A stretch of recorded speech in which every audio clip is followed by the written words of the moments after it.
Hi, I'm Jessica Raven. Welcome to my channel. Today, I'm going to be talking about my MEPS experience. I just want to preface this video by saying this is my experience, so MEPS might be different for you. So just bear with me. It is my first video, so bear with me. I just want to take you guys along this journey. So I have written down some points that I wanted to go over about MEPS.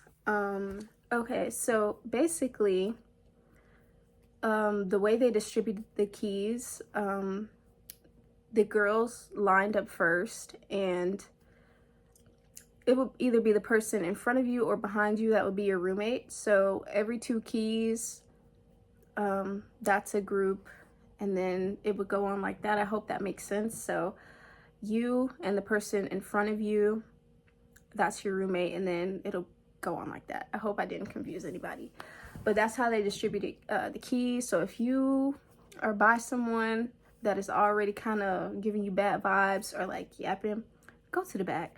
I should have did that. I'll talk about that later, but I had a bad roommate. I was a good sport about it, but I had a bad roommate, and I something about this girl gave me red flags, and I ignored it, and I shouldn't have. But yeah. Okay, so I get to my room. We've got the key already. Get to my room. The room was really, really nice. I was actually roomed with someone from the army. So that's another thing. You can get put in the room with any branch. It does not matter what branch you are going to or trying to go to. You will get placed with any branch. So just as long as, you know, it's girls and then it's guys, like that. So this is all the night before. So once you get your room key, you're getting settled in. Then you'll go to, I think dinner was about 5 p.m. and dinner was okay. It was pretty nice. I just, you know, chatted it up with some people from different branches. I had an overall good experience, but it was honestly the person that I was rooming with that kind of made my experience like a little bad in a way. It's just the way she was acting, and I could barely get any sleep because of her, and I don't know, it was just bad. Okay, so I'm gonna just get into like the night before MEPS. So night before MEPS, I think I tried to go to sleep at around like 8 o'clock, because we had to get up around, I think, 4:30. So the whole night, the roommate that I had would not stop talking. She was playing music and like rain noises, and she just, I don't know, she was younger than me. So yeah, I'm 19, and I forgot how old she was, but it's just, she lacked maturity. I was this close to asking for a new roommate because of how she was acting, but I didn't want to be that person. And I mean, like, I've been through worse. I work in a profession that, you know, kind of requires you to be a people's person and to not, you know, feel any type of way about certain things. So I have thick skin, so I just stuck it out. But the talking, I did not like. Yeah, and she was, that's a story for another time. But yeah, just try to get, I would say just try to get sleep. I try to go to sleep early, 8, 7, go to sleep. Okay, so I ended up setting an alarm clock for the time. They'll tell you the times that you're supposed to wake up. So I set an alarm clock on my phone for the time that I woke up, and then I woke up, you know, did my morning routine, as well as my roommate. She did hers and whatever. I personally drove to MEPS. You have the option of driving or you know, being dropped off and then taken on a bus to MEPS. But I drove my car. So went downstairs. We had breakfast. Breakfast was pretty good. It wasn't the worst thing ever. A lot of people were saying it was really gross, but it wasn't that bad. So we all ate breakfast and we waited until about 4:30 for them to start loading up the buses for the kids. And basically the people that drove, they followed behind the buses, and that's what you want to do. If you can drive, I would say drive, because you get to leave at whatever time, you know, you finish. So definitely try to drive to MEPS if you can. Okay, so now at this point, I've made it to MEPS. We basically followed the shuttles to the facility, and, you know, I didn't need anything to get in because right behind the shuttle. They unloaded the shuttles. We just got out of our cars and we walked over to the check-in, and they gave us a short briefing about what to expect, and they started splitting us up into our branches. So we had to go in and basically not take everything off, but just remove any backpacks or anything, or purses, cell phones that we had, and then go through, you know, the detector.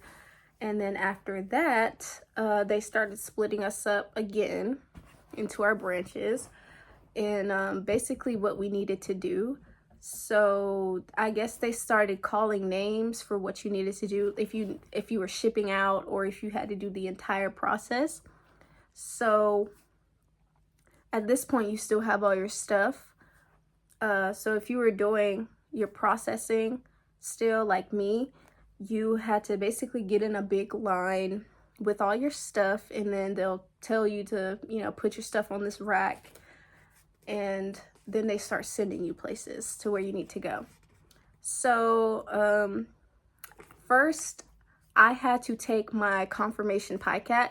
You have, for the people that don't know what that is, you have the chance to take your ASVAB online. I took mine online at home, and it's called a PICAT. Or you can take your ASVAB at your recruiter's office or whatever. I just took mine remotely because I was the one that reached out to my recruiter, and he lived a ways away from me, so that's why I did that. So I did that, and basically what the confirmation PICAT does is you confirm your PICAT scores, and I passed. So how that works is it gives you a list of questions that you got right on your PICAT, and if you get those questions wrong, it'll kick you out of that, and it will make you retake the entire ASVAB. So please do not lie and do not cheat on your ASVAB or your PICAT, because they will know, or you'll have to retake it. So I did that. I passed that. The next thing that I had to go to was basically all the processing. So it was basically a line, kind of like I would compare it to an assembly line. So the first thing I had to do was get my blood pressure taken, and they'll give you this sticker to put across your chest, and I think it has your name on it. I'm not sure. But if something is up with anything, they'll write it in this like red Sharpie to let the next person know that, oh, you might need a waiver for this. And the waivers basically just say that something was a little bit off. It's not, I think people think that getting a waiver means that, oh, I'm not going to be able to do this, or I'm going to have to come back. That's not exactly what that means. Hey, a lot of people get waivers, but that does not ruin your chances of, you know, shipping out or being in the military. It can delay your process a little bit. Maybe, I've heard people get delayed for months. It happens, but personally, I got no waivers. So after I got my blood pressure taken, I took my hearing test. Everything was fine. As long as they don't write anything on you, you're good. After that, I did my vision, and basically, let me tell you about the hearing test. So the hearing test, basically all they did was they put you in a room, maybe with someone else. They'll close the curtain, and you'll have these headphones on, and they'll give you like this thing a button to press. and you press the button every time you hear the sound. Like it'll be like a beep, beep, beep, and you press the button, boom, that's it, and I passed. So, hearing, that was hearing. Vision. So vision, they will ask you to read something. I think it's a vision plus like a reading comprehension thing as well. So they'll ask you to read a paragraph, and they will just ask you if they will ask you to like to close one eye, close the other eye, and read a line. And that's how they did vision. Blood, they will draw like a little vial of blood and do like some testing. Then they will have to do a urine test. Yes, they watch you pee. But it's a lady, of course. I think it's also a lady for the males. It depends, but it's always going to be a lady for the ladies. So you do have to go into a stall, have the door open, and the MEPS nurse will have to watch you pee. And I think that part and the physical part took the longest. After the pee test is the physical portion. So at this point, it's about like, I'm gonna say 10 to 20 girls in this one room. They ask us to strip down into our underwear and our bras. We have the curtains pulled though, so we can't, I mean, it was more girls than curtains, so you did see everyone in their underwear and their bras, but it's okay. That is why they tell you to wear conservative bras and underwear when you go to MEPS, but you can't wear a sports bra. Do not wear a sports bra. Wear a conservative regular bra and some conservative underwear, preferably black. So we're all just kind of waiting at this point. Everyone's done their urine test. We're all just waiting to get called for our physical. While that's happening, they will take your height and your weight. And once that has been done and you're done waiting, they will call you back into a room for your physical.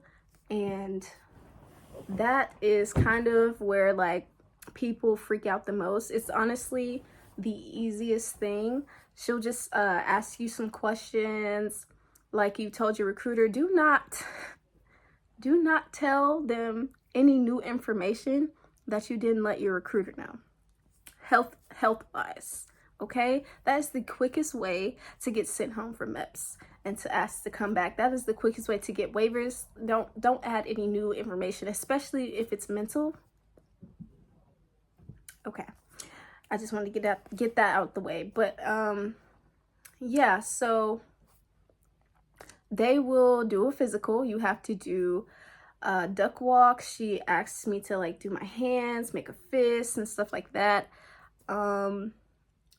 I actually did think I was gonna get a waiver because I was underweight. I am very skinny and tall. She was like, have you always been this thin? I was like, yeah, girl.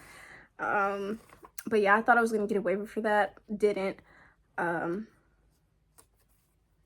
it was pretty much a breeze. Yes, they do look at your nether regions, only for a split second. She after you get like you're done with your physical portion, like your duck walk and everything, you do have to go get dressed in this gown that the nurse will give you, and she will ask you to get in this butterfly position and to, she'll look at your breast, and then she'll, and then you have to turn around and you have to hold it open.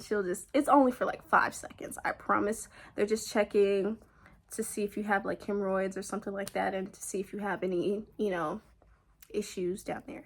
But yeah, it's really straightforward, easy process. So after that, just a little bit more waiting. I was just waiting for the other nurse. Also, another thing, clean your ears. Okay, clean your ears. They do check your ears. I was the only one that actually like cleaned my ears. Read those papers that your recruiter sends you about MEPS, because it'll tell you to keep your ears clean and clean them with warm water before MEPS. Because there were some girls in there that got waivers because they had to get their ears cleaned by the nurses. Clean your ears. But yeah, I just, after I finished that, she was like, liver is good to go. And I got my paper, and she was like, congratulations, you've passed MEPS. And I didn't get my blood test. You don't get your blood test or your urine test, you know, the day of. I thought you did. I was told that, you know, we weren't going to.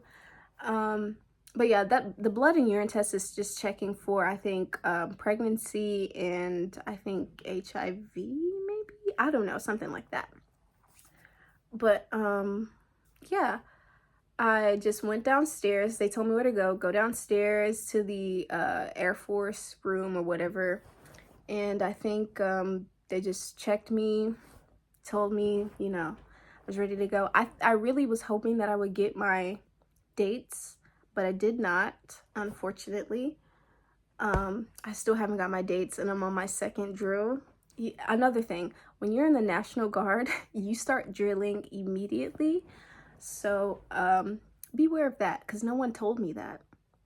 So yeah, that was just pretty much my experience. I hoped I helped someone, but it was smooth. Don't be scared. Don't be afraid of MEPS. It's really nothing to sweat. I mean, maybe if you have some health conditions, but they have waivers for literally everything. So you'll be fine. It's pretty much just a waiting game for most of it, but you'll do great. So thank you all for watching. I hope I did okay for my first video. I'm still gonna, if this does well, I'll take you guys through my journey. And yeah, thank you. So go ahead and like and subscribe. I will link my social media down below as well. So thank you.